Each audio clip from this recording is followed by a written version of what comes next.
Hello everybody, so it's time for a new revisiting episode, video, whatever you want to call it. So revisiting is where I revisit a film that maybe I didn't like it the first time, or maybe I did like it the first time, but I want to go back and maybe see something that I didn't spot the first time, or I've learnt some new things about the film. So today I am revisiting Only God Forgives. Only God Forgives is a film that I saw in the cinema, and I liked it. I did like it, but there was many things that I also didn't like about it. But I've read up on a lot more things. In my mind, I've up a lot more things, and when looking at it, I can see some more things, but I'm still not completely sure about the film. So Only God Forgives is a film that critics did not like, a lot of people did not like. IMDb 5.8, Rotten Tomatoes has a 40%, so that's not completely low for a film, but it's pretty low still, and 5.8 is sort of low for this. So, Only God Forgives is the story of Julian, played by Ryan Gosling. His brother Billy is murdered, and then his mother Crystal wants him to search for this person that killed his brother and get revenge. But then we have Chang, who is the villain, the guy of the film that is sort of arranged the murder of the brother, and now the mum wants his head, and she wants Julian to go out and kill the killer of her son. So, Only God Forgives, I didn't like it. I liked it, but the things I didn't like about it were that there was hardly any dialogue. There was more scenes of people just staring at each other, and that's the really awkward thing about the film. You have these scenes where characters are just like this, just like Ryan Gosling is the guy that stares so much, and it's really weird. There's one point where this guy comes in and he's like, "Oh, your brother was murdered yesterday," and a person and then he just stares at the guy for ages, and then just goes, "When?" And then the guy says, "Oh, where were you when that was happening?" And he's just like, he looks around, and he looks back, and he's like, "What does that have to do with me?" It's really awkward because it doesn't feel very human. It doesn't feel real, because in real life, if anyone was like that, if anyone walked in and was like, your brother was murdered yesterday, if a person just stood there and just stared, like at the person for ages, then they'd just be like, "What are you doing? Like, are you gonna answer me? Are you just gonna stare at me for ages? What exactly are you doing?" And then it happens later on. The same thing happens again. This guy says something to him, and he just stares at him again for ages. Just stares, and Ryan Gosling doesn't say anything that time, and it's weird. Should have said at the beginning, there's going to be spoilers. There's going to be many, many spoilers for this. So, Only God Forgives is beautifully shot, and that doesn't make you feel good. That doesn't make you feel great or anything. It's beautifully shot, but just with it being beautifully shot, it's just weird with the awkward scenes where there's just people staring at each other. But here's the thing: when you look at this film a second time, I can understand many of the things of this. So, character Chang, not even going to try and pronounce that nice guy's name, Vita Pansingaram. Said his name probably completely wrong. Now, Chang is pretty much the god of the film, and Crystal is the devil. With the character Billy, Julian's brother, he says a line earlier on in the film, right at the beginning, says, "It's time to meet the devil," and you're like, what does he mean by this? What's he going to meet? Who's he going to meet? And then, a few scenes later on, he is murdered, so he's meeting something, he's meeting someone, and that's when the devil comes into the scene, Crystal comes in. Now, with Chang being the god, now I believe that he is the god of this film, because when this guy first murders Billy, the brother, he gets taken to just this abandoned place just in the middle of nowhere, and Chang walks over to him and he's like, "Why did you murder him?" and stuff, and he's asking all these things. And then there's a scene where you see the side of him, and then there's nothing there. There's nothing on his back. The next minute, just pulls his samurai sword, just straight out his back, chops off one of the guy's hands, and that's why I believe he's the god, because he can just pull this samurai sword out of nowhere. It's just there randomly, just comes out of his back, and you're just like, alright, where'd that come from? So that's why I believe he is the god of the film.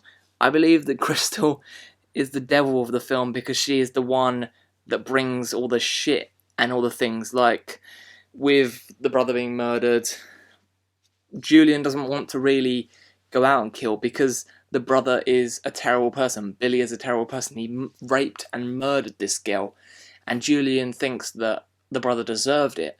But the mother's like, oh, if you had been murdered, your brother would have gone and bobbed me that man's head on a platter.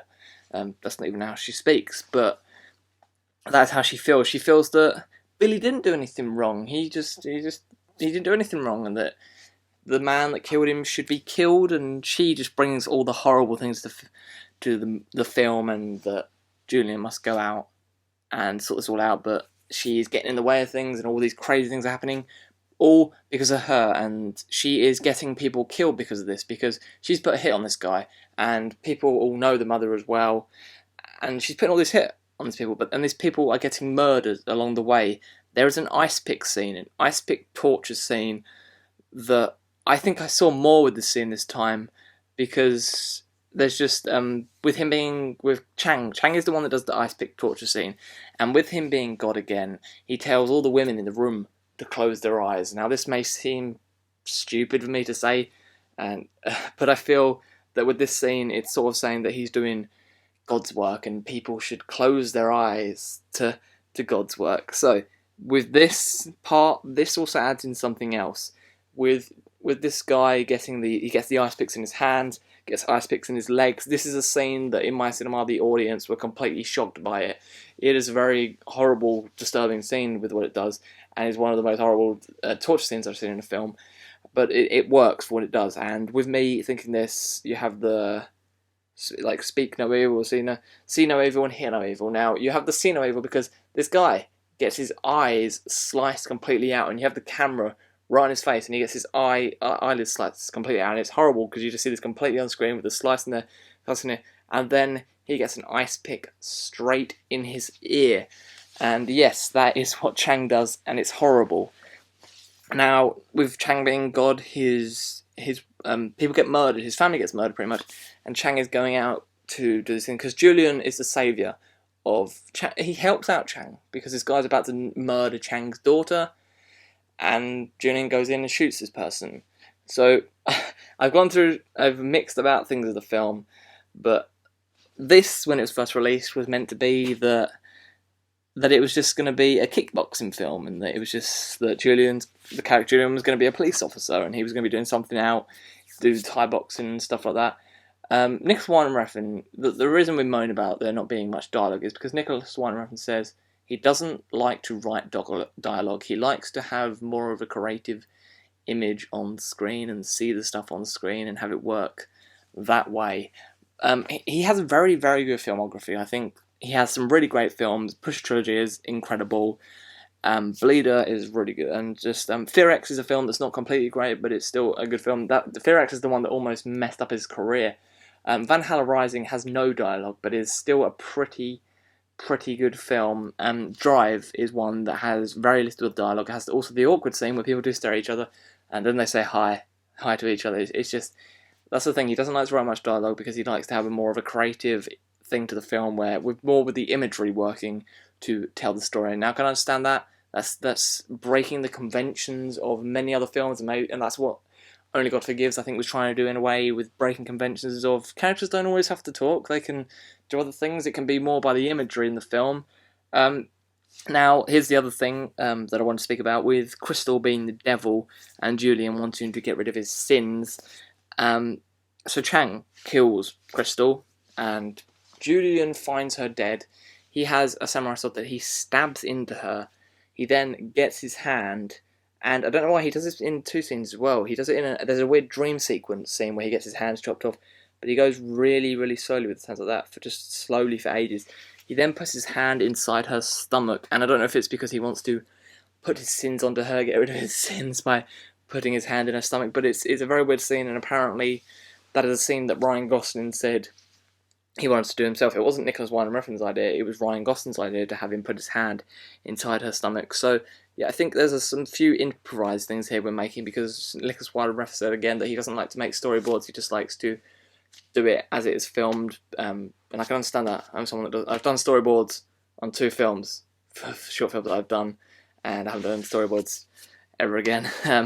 So yeah, I just do it when I get there and film it all because it's all in my head and stuff. So I can understand that with not doing storyboards, but with the not too much dialogue, that is still a bit weird in ways. So Only God Forgives. Did I enjoy it more a second time?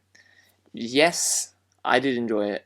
I could understand more things with it and look at it a bit more, but I still found the whole stomach scene, the hand stomach, to be very weird. The ice pick scene to still be very horrible. Um, I understood more with Chang's character being God, with him pulling the sword out. I understood that, but the end of the film is something that I still don't completely understand, because you have these dream sequences in the film. You have the first time where Chang cuts off Julian's hands, but it's just a dream sequence. You have the scene with the woman that he is seeing, like the prostitute. He's like feeling her, but then there's something where Chang walks into the room randomly.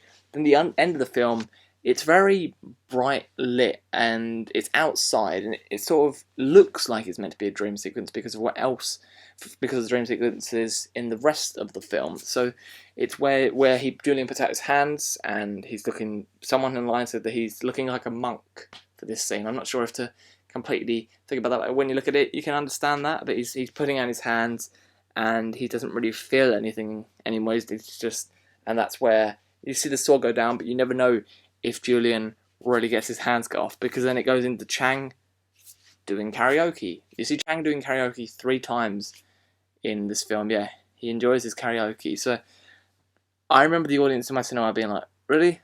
That's the end? That they were very sort of annoyed because it just has, with that happening, and then Chang was going to karaoke. And yeah, the ending is still something that I'm not completely still sure about.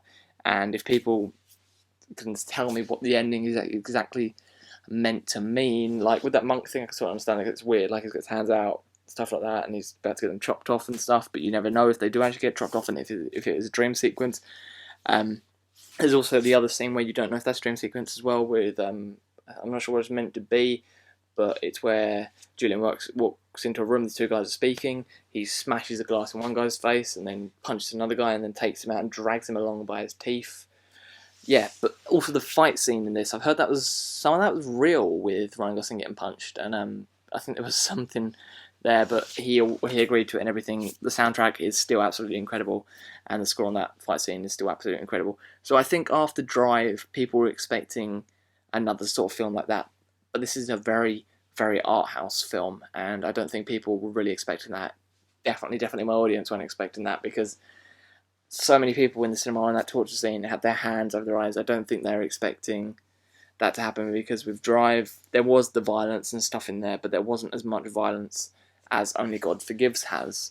So Only God Forgives, I do enjoy it, but I still feel like there's something missing from it with the dialogue and stuff. I feel like if this film had more dialogue, a little bit more explained to it, then it could work even more, it could work even better, because I do think it is a good film and it does work as a whole. We don't always have to have the plot explained to us completely on films, and we can look at it and sort of look through it and think, okay, maybe there's something else to this film, and that's what Only God Forgives has, is something where there's something else to it. There is many hidden things to it, like with Chang being God and Crystal being the devil, but not, maybe everyone won't see that for what the film is, but I think as a whole it does really work, and it is some really nice filmmaking. It's Nicholas Winding Refn going away from the conventions of normal films, and it got to get a big release and stuff, and I don't think it made as much as it wanted to, but it got a release. And now with films like this, you don't always see these type of films getting big releases, and that's something I liked about it, because it's a very art house film, and with art house films like this, normally they get very small releases, but because it had Ryan Gosling in it, and because it was directed by the guy that did Drive, a film that many people did enjoy, people expected that again, but he gave them something different. That's what Nicholas Winding Refn has done with every single one of his films. He's always done something different. With the Push trilogy, that's a very crime thriller sort of trilogy. With Van Halen Rising, that's sort of a Viking type thing. With Drive, that is the action film noir thriller type thing. Yeah, he's just done many different things, and it's nice to see a filmmaker do that. And apparently his next one is meant to be a sex thriller set in Miami, the I Walk with the Dead or something like that, that's what it's called. But I do enjoy this. I do enjoy Only God Forgives, but I still think it's sort of an experience and stuff. It's a very art house film. I would have liked more if it had a bit more dialogue, but it's not a bad film completely, and I think with all these negative reviews, I just think people just wanted to slam it for things that it had, but I do enjoy it, and I think I enjoyed it more on the second viewing. So yeah, that is revisiting of Only God Forgives. I hope you enjoyed these revisiting videos where I just revisit films, talk about them more. So down below in the comments, if there's a film that you want me to revisit that you've seen me talk about before, if there's something that you think, oh, I'd like to see someone revisit that because I didn't like that film, maybe they've seen it and they can watch it again, then put in the comments down below. Or what films would you like me to talk about? Movies, films, I don't know, people class movies as action stuff and films as more art house type things. So yeah, that is all for today. Thank you very much, and I shall see you all again very, very soon. Goodbye.